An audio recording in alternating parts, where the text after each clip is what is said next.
আছি Uttara milestone school and কলেজে। এখানে দেখতে পাচ্ছেন যে উপদেষ্টাদেরকে অবরুদ্ধ করে রাখা হয়েছে 6 দফা দাবি আদায়ের জন্য। এবং এখানকার প্রত্যক্ষদর্শী ছাত্রছাত্রীদের থেকে আমরা জানতে পেরেছি যে প্রকৃত মৃতের সংখ্যা আরও অনেক বেশি, যেটা গণমাধ্যমে এসেছে তার থেকে অনেক বেশি মৃতের সংখ্যা। এবং এই সংখ্যা এরা দাবি করছে যে অনেক প্রায় 50 ছাড়িয়ে যাবে।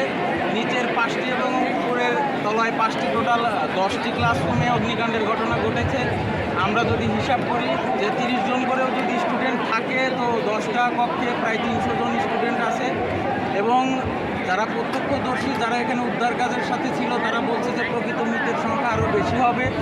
আমরা এখন দেখতে পাচ্ছি মাইলস্টোনের শিক্ষক, শিক্ষার্থী এবং অভিভাবকরা উপদেষ্টাদেরকে অবরুদ্ধ করে রেখেছে। 6 দফা দাবি তারা পেশ করেছে। আমরা মনে করি যে এই 6 দফা দাবি আদায়ে মাইলস্টোনের ছাত্রছাত্রীরা সবাই একতাবদ্ধ থেকে দাবিগুলো আদায় করবে এবং সারা দেশের সকল শিক্ষার্থী এবং সচেতন সমাজ এই 6 দফা দাবির সাথে একমত পোষণ করবে বলে আমরা আশাবাদী।